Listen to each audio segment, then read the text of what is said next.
Cenex Turismo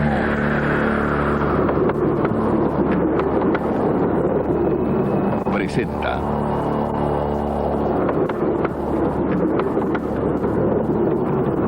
El tren del fin del mundo, la leyenda que no se dejó morir.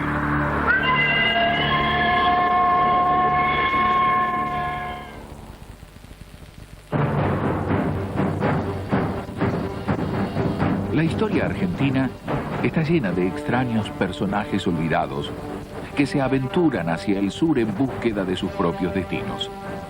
Son actos de fe y de valor de hombres y a veces mujeres que ofrecen como testimonio sus exiguas victorias y todas sus derrotas. Pero hay algo que está más allá de sus ambiciones y que los alienta a seguir, a pesar del frío que congela el cuerpo y el alma, y a pesar del viento demoledor que parece querer desviarlos de su camino. Un rincón del planeta, muy cercano al Cabo de Hornos y al fin del mundo, atrapado por la bravura de los océanos Atlántico y Pacífico, despierta pasiones por su belleza y hechizo inexplicable.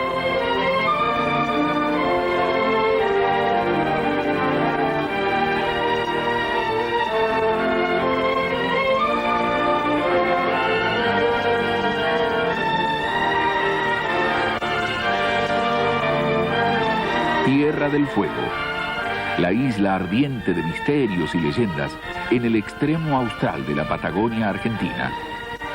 Rodeada de naufragios y bajo un clima que no otorga tregua, parecía esperar, como un castigo a quien se animara a pisarla.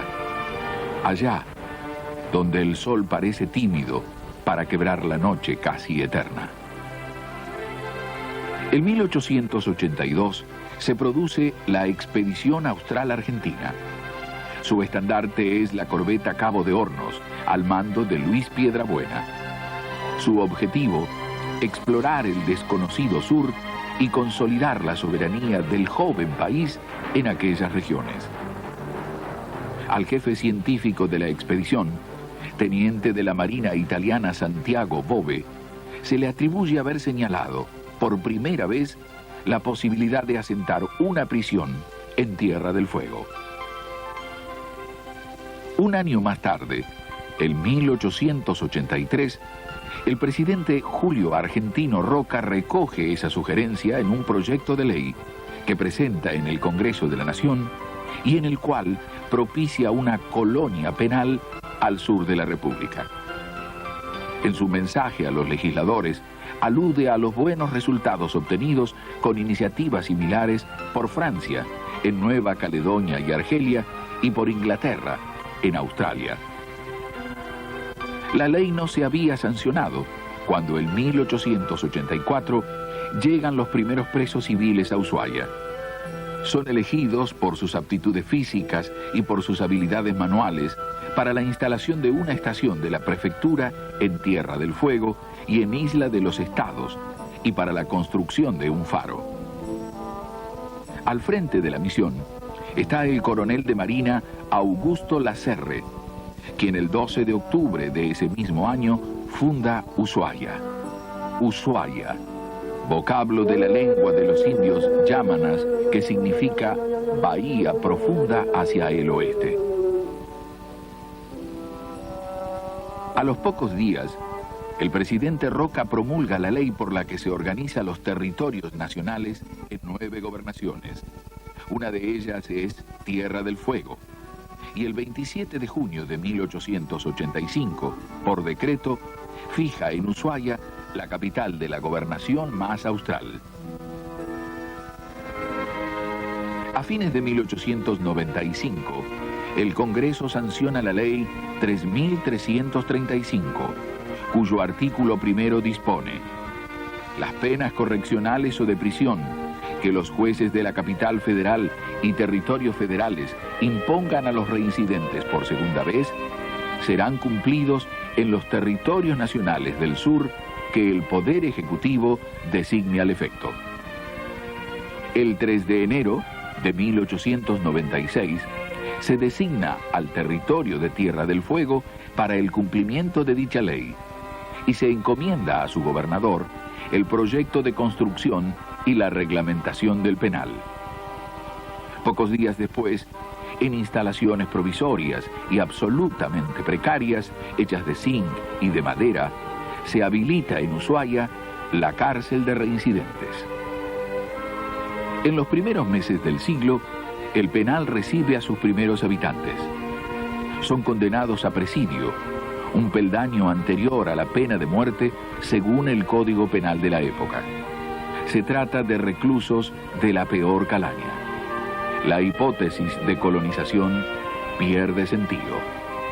Mi padre llegó aquí en el año 1913.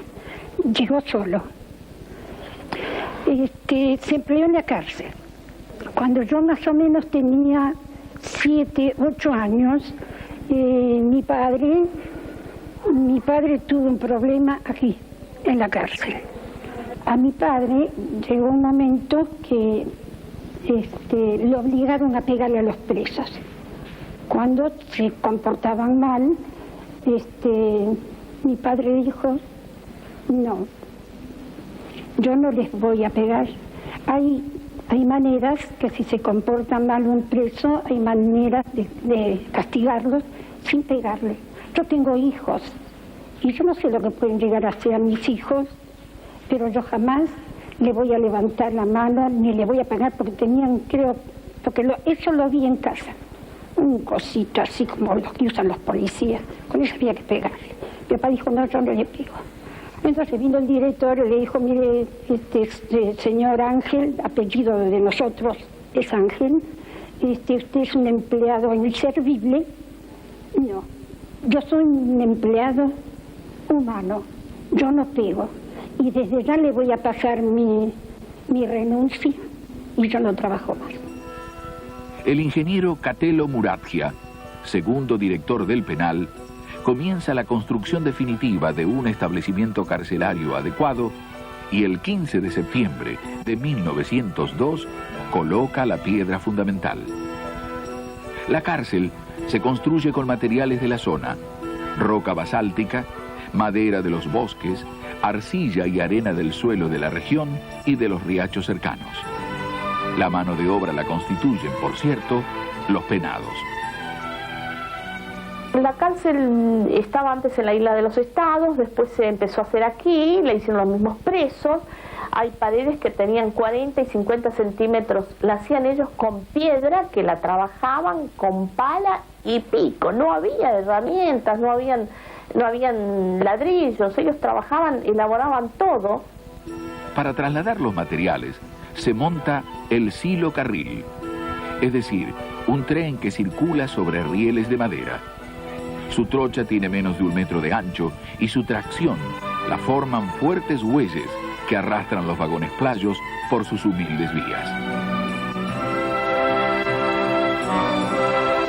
Años después, el ingeniero Muratgia le hace saber al ministro de Justicia la necesidad que tiene de varios kilómetros de vía de Covil. Sus notas dicen, no pudiéndose adoptar silocarril, que he hecho emplear en el transporte de las piedras, por cuanto la explotación de los bosques fueguinos obliga al frecuente cambio de instalación de vía. Si bien es poco costoso, demanda mucho tiempo y mucho trabajo.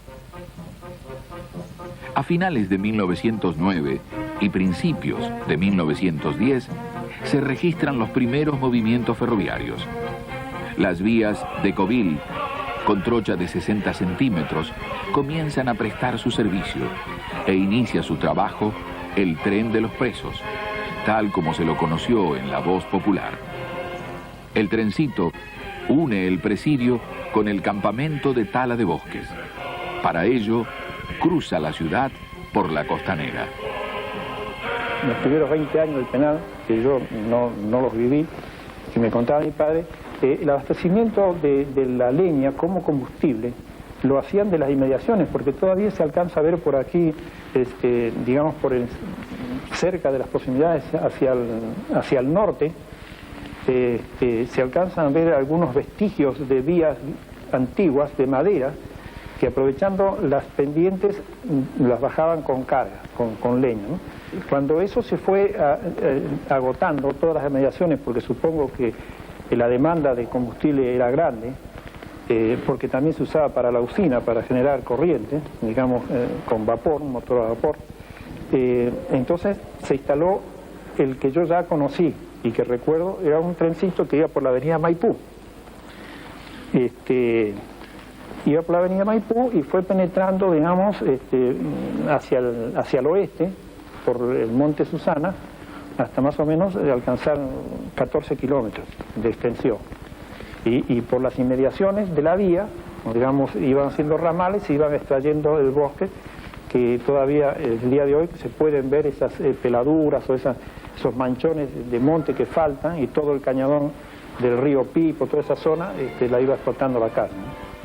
El nuevo tren se convierte en una herramienta fundamental para terminar la construcción y también en un aliado que asegura la leña para la cocina y para la calefacción del presidio durante todo el año.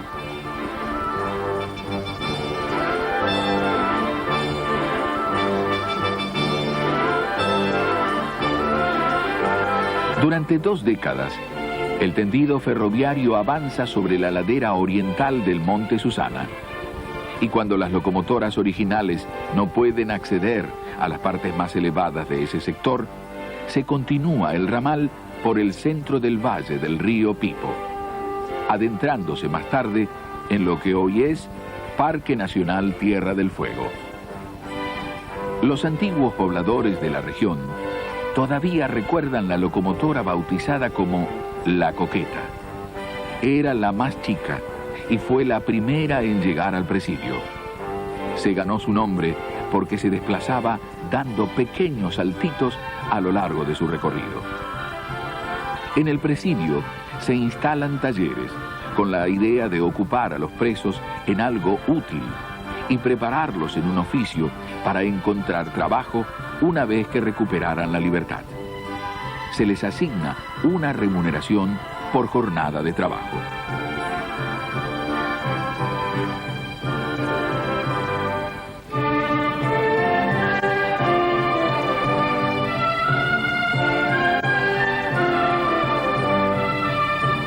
Nace el aserradero, la carpintería, la ebanistería, herrería, panadería, taller de fotografía, imprenta, sastrería, zapatería, y todo se ponen a disposición del pueblo, como también el servicio médico y la farmacia con que cuenta la cárcel.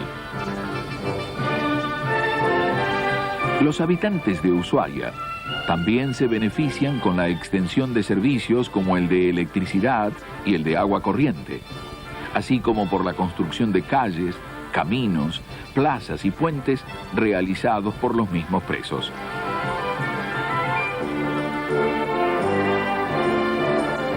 El duro trabajo sigue hasta el cierre del penal, ordenado por decreto presidencial de marzo de 1947 en atención a razones de orden penitenciario. Sí, fue un golpe, yo diría un golpe, fue una transición media traumática, porque muchas familias que ya tenían muchos años de trabajo no querían perder esa relación de dependencia con la institución y fueron trasladados a otros lados. Digamos que no solamente se fue el penal, sino que se fue mucha gente, y el pueblo quedaron unos vacíos que no se cubrieron rápidamente.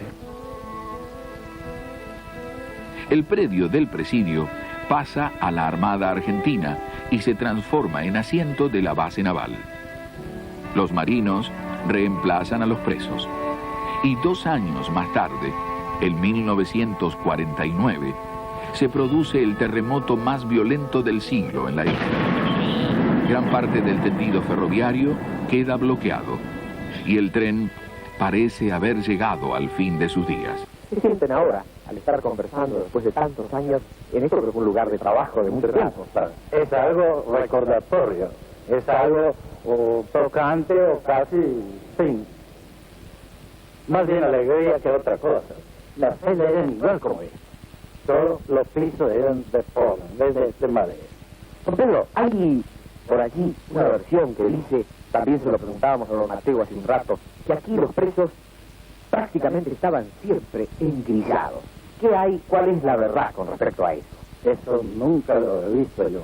Lo que vi, algunas remesas por el año 1930, 31, que han venido remesas engrilladas de Buenos Aires.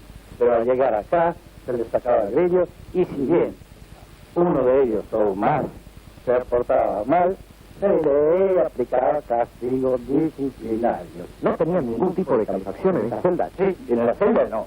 Pero aquí, ahora, en este momento, esto estaba de punta a punta cálido. Porque había unos estufas más bien, pero grandes, que ardían día y noche. Fugas hubo mucho. De este mismo pabellón se fugaron año 1932, 4 tipos. Aprovecharon el momento que se llamaba recreo. Después de la cena se les daba recreo hasta las 7:30. Y ese tiempo se lo aprovecharon y rompieron una reja de una celda de esas. De una de estas celdas que aquí nos rodean. Y ellos de los 7 pasillos se metieron 4 en esa celda y como las rejas ya estaban rotas, se salieron afuera del pabellón. Y más adelante, con la cantera que la llamábamos, estaba cerco abierto. Ellos ya sabían por dónde van a huir. Sin embargo, también esto lo recogimos así, conversaciones con vecinos. Era bastante común que lograran fugarse del penal, pero que luego volvieran porque en definitiva no podían abandonar la isla. Sí, señor.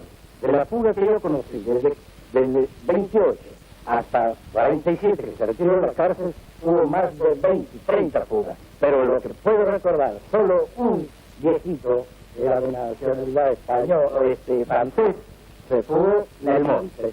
No pareció más, que calculábamos carceleros que se habían muerto por ahí. Una de las características de este penal era la búsqueda de leña en la montaña que hacían los presos, ¿verdad? Sí. Y tratándose de la misma cárcel, cuando se inició la cárcel, tengo referencias y se alcanzó a llegar hasta el kilómetro 15, que llamábamos, explotando por ambas partes. Y para ello utilizaban un trencito, que si bien no es exactamente este, era muy parecido a este. Es que la máquina es esta, máquina es y vagón es también, pero a lo que son los altos, eso fue reformado como para paseo. Y los presos, por supuesto, utilizaban una especie de zorra, me han contado. Pero sí, esos vagones sin ninguna carrocería, y que se, por bando y bando de esas zorras que se denominaba, o sea, vagón, se sentaban los presos, que iban de 70 y a veces, en algún caso, hasta 80 presos.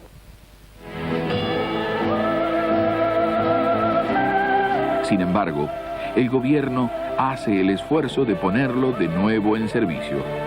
Es apenas una prórroga de la agonía. En 1952, el tren de los presos deja de circular. Se acalla su ruido de vapor y con él se disuelve el último vestigio de las rudas voces de aquellos presos que hicieron patria, de aquellos presos que buscaron redimirse consigo mismo ante la tremenda soledad austral, de aquellos presos cuyo espíritu conmovido nos dejó algún canto anónimo y poético. Cuando de mirar hacia el ocaso con mi triste mirar de pordiosero, me resigno a morir como viajero que se rinde al dolor de su fracaso. La sombra que vendrá del ocaso me encontrará sentado en el sendero. Si no puedo llegar, si nada espero, ¿para qué voy a dar un solo paso? Que se pudra mi cruz entre la escoria donde cayó la fe de mi destino y se cubrió de lodo mi memoria. No merezco otro fin, cruel peregrino, atravesé la noche de mi historia, dejando sangre humana en el camino.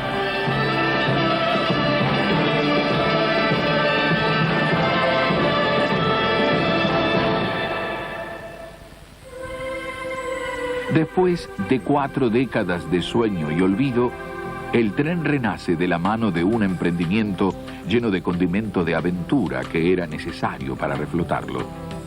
El tren de los presos resurge en el bello tren turístico que constituye el ferrocarril austral fueguino. El proyecto nace de una idea poderosa y espontánea, que no mide beneficios ni dificultades. Es más un entusiasmo, un ímpetu creativo que un emprendimiento comercial, más allá de que éste pudiera resultar fructífero. Es un intento de recuperar aquel pionerismo forjador de Ushuaia. El ferrocarril austral fueguino surge como idea a principios del año 93. La intención fue en un primer momento rescatar los últimos kilómetros de lo que hoy recordamos como el tren de los presos, un antiguo ramal ferroviario que a principios de siglo, a fines de 1908, partiendo de lo que por entonces era la aldea de Ushuaia, fue proyectándose sobre los bosques del oeste con el objeto de buscar la madera que luego era transportada sobre coches playos hacia el penal de Ushuaia, donde fundamentalmente se la quemaba para el calefaccionamiento del edificio. La idea fue rescatar la parte histórica de aquel tren del presidio. 42 años después de su último servicio, en 1994, el tren más austral del mundo, el tren de los presos, retoma su recorrido histórico. Las comodidades son distintas, pero el espíritu emprendedor busca rescatar el esfuerzo de aquellos hombres rudos que nos precedieron. El tren del fin del mundo recupera parte del trazado ferroviario del tren del presidio, pero obviamente los pasajeros no viajan en las condiciones en que lo hacían los penados. Nuestro servicio pasa por la utilización de coches cerrados, calefaccionados, coches de clase turista, coches de primera clase y hasta un coche de clase especial, donde los pasajeros pueden tomar servicios de almuerzos o cenas durante el trayecto. El recorrido transita sectores característicos de la Tierra del Fuego. El pasajero puede ver desde amplios coches vidriados bosques, montañas, lagos, arroyos, ríos, turbales, escenas que definen a la Tierra del Fuego toda. El arranque de la idea del tren se une a otra idea de la empresa Tranex: promocionar Ushuaia y su tren a nivel internacional. Para ello se toma en cuenta la belleza impactante y la pureza del paisaje fueguino, sus picos blancos que coronan el verde de sus valles, y al mismo tiempo la casi leyenda del trencito del presidio, con las sombras de las almas de aquellos hombres, maquinistas, conductores y pasajeros a la vez de sus vidas malogradas. En un país como Argentina, en el que la tradición ferroviaria casi se ha perdido por completo, la tarea fue múltiple y no dejó lugar para el desaliento o la fatiga. Se diseñó y construyó un ferrocarril de trocha angosta similar a la original, sin más apoyo financiero ni técnico que el de la misma empresa. Se buscaron rieles adecuados al futuro ferrocarril. Paradójicamente, se encontraron en Buenos Aires, a 3.000 kilómetros de donde habían servido. Se trata de rieles utilizados por el ferrocarril de Río Turbio, usado para llevar el carbón de las entrañas patagónicas hasta el puerto de Río Gallegos. Casi 500 toneladas de vía, de 10 metros de largo cada una, y con 17 kilos de peso por metro, debieron ser transportados en barco hasta Tierra del Fuego. Conseguidos los rieles, apareció la necesidad de los durmientes sobre los cuales asentarlos. Los utilizados pertenecieron a un ramal ferroviario levantado en Villa Ángela, en la norteña provincia del Chaco. Desde allí fueron transportados a lo largo de cientos de kilómetros hasta el puerto de Buenos Aires, desde donde se los embarcó con destino a Ushuaia, a la que llegaron tras recorrer el país literalmente de punta a punta. Ya con los elementos principales conseguidos, fue necesario trabajar arduamente para redescubrir el terraplén, que el terremoto de 1949 había sepultado, y una vez detectado su recorrido original, se lo reconstruyó con nuevos sistemas de drenaje. No fue una tarea sencilla la reconstrucción de estos últimos kilómetros del ferrocarril austral fueguino. En realidad hubo que buscar los terraplenes originales, muchos de los cuales ya habían sido sepultados por las nuevas calles de Ushuaia. Así es que hubo que buscar un recorrido que fuese adecuado para ser explotado turísticamente y que al mismo tiempo conservase las bellezas naturales propias de la región. Obviamente tuvimos que trabajar en los duros meses de invierno, con temperaturas inferiores a los 12 grados bajo cero, con días de nevada, en los cuales hubo que suspender soldaduras de puentes para poder calentarnos en una carpa muy precaria que preparamos en la montaña. Fue también muy difícil la recuperación de material ferroviario antiguo. Nosotros utilizamos locomotoras diésel originales, una de ellas alemana del año 1938 y otra pequeña locomotora de origen inglés del año 1937. Fundamentalmente lo más importante fue que en todo momento tuvimos en cuenta la preservación del medio natural. Trabajamos siempre respetando a la naturaleza, pues nosotros íbamos a traer pasajeros a un lugar ya dañado años atrás por el trabajo intenso de los penados. Así es que no podíamos darnos el lujo de dañar una sola rama más, ni una sola lenga más. Así que fuimos trabajando a punta de rieles, es decir, transportando el material desde el obrador de la estación hacia el final de la línea. Obviamente esta tarea fue mucho más lenta y costosa a medida que nos alejábamos de la estación, pero nos permitió recuperar en un breve lapso de tiempo el terreno afectado por la obra. Cuando el emprendimiento se inició, habían desaparecido las antiguas vías y durmientes y quedaban apenas escasos rastros de la antigua traza del tren del presidio. Se consultó al Museo del Fin del Mundo, gracias al cual se accedió a la documentación que revelaba el recorrido del antiguo camino ferroviario. En un principio, el proyecto alentó la idea de construir la totalidad de las locomotoras y de los vagones en forma artesanal. Entonces, se eligió una trocha de 50 centímetros, es decir, 10 centímetros menos que la vía original conocida como Decauville. Se inició la construcción de coches de pasajeros y nada menos que de una locomotora adecuada para las curvas cerradas y grandes pendientes, propias de un ferrocarril de montaña. Es decir, que debía buscarse una máquina con la potencia suficiente para arrastrar trenes pesados. Se decidió que fuera una máquina del llamado Beyer-Garratt.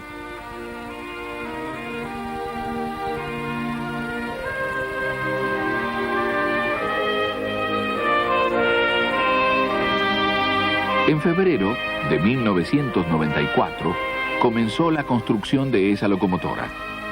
En base a los planos originales de la primitiva máquina de vapor de ese tipo, aunque incorporándole algunas modificaciones, entre las cuales está el uso de otro combustible. Se sustituyó el carbón por gasoil, eliminándose de ese modo la salida de chispas por la chimenea, que representaba sin duda un riesgo para los bosques cercanos.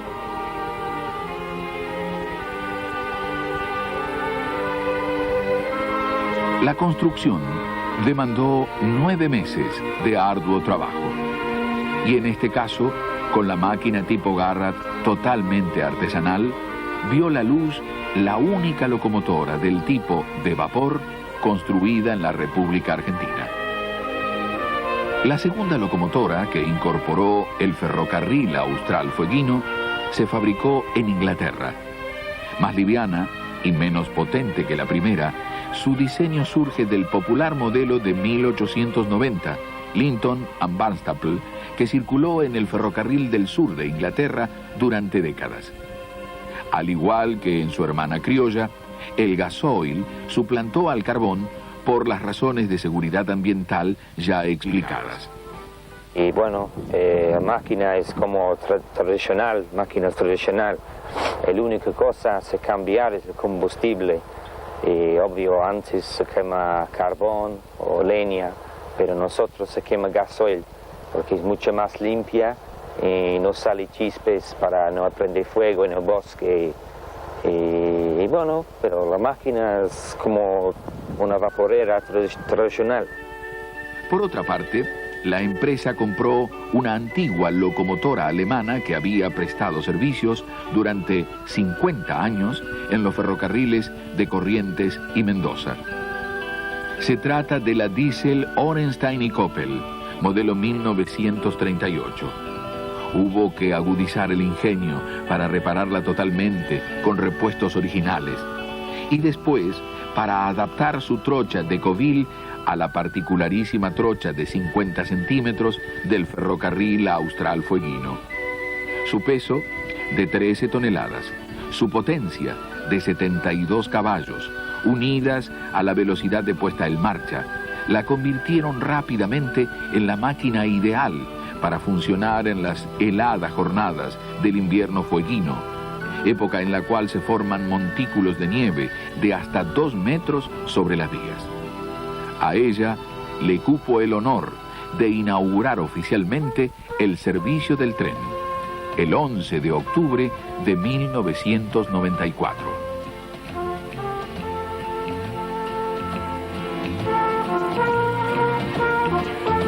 Pero además, era necesario contar con locomotoras de trabajo para realizar el tendido de las vías a punta de riel dentro del Parque Nacional.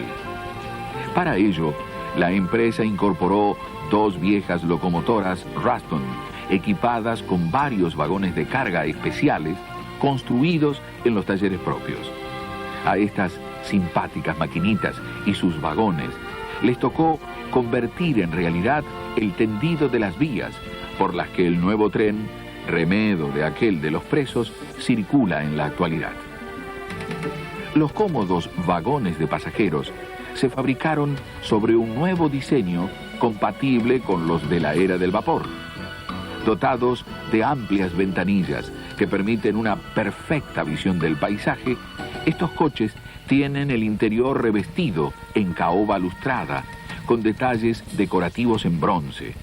Se trata de verdaderas joyitas ferroviarias, que claro está, tienen aclimatación adecuada para los rigores del clima fueguino. Pero la estética, que sin duda tiene el ferrocarril austral fueguino, se asienta sobre el trabajo durísimo y entusiasta, hecho con temperaturas de hasta 17 grados bajo cero. Un trabajo en el que no solo se pensó en la puesta en marcha del tren, sino también en no perjudicar el medio de la bellísima región. Así, para hacer el tendido, se evitó dañar la arboleda, y cuando excepcionalmente hizo falta sacar algún viejo calafate para asegurar que el recorrido del tren fuera el original, se tomaron todas las precauciones para trasplantarlo sano y salvo en la misma zona.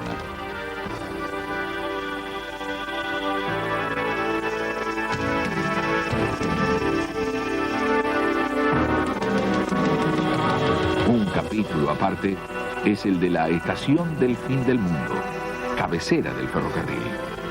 Construida para brindar las óptimas comodidades de las mejores estaciones turísticas, la estación del fin del mundo reproduce el más puro estilo fueguino. Sinceramente una tarea muy dura pero muy agradable, porque la historia del penal y junto a ella la historia del tren del presidio se encuentran muy arraigadas al crecimiento de la Tierra del Fuego, a la colonización penal que se intentó desde fines del siglo pasado. Para aquellos que hace mucho que vivimos en Tierra del Fuego, fue realmente muy emotivo recuperar parte del antiguo trazado del tren de los presos. La historia ya estaba cayendo en el olvido. Los últimos trenes circularon hacia principios de la década del 50. Así es que recuperar parte de las vías sepultadas por el terremoto del 49, encontrar material ferroviario, zorras, bogies, herramientas, clavos, eclisas utilizadas por ellos fue sinceramente muy emotivo. El ferrocarril austral fueguino es un desafío convertido en realidad. Un sueño que circula y del que se puede gozar al mismo tiempo que del esplendoroso paisaje austral.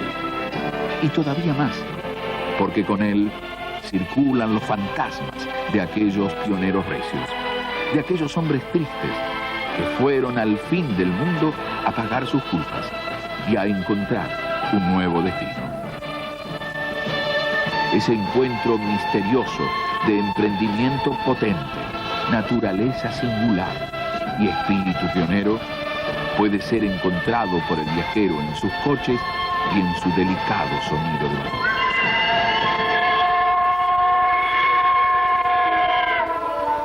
La leyenda del tren sigue viva, circula en Ushuaia. Al conocerla, sueñe con el tendido de Madrid.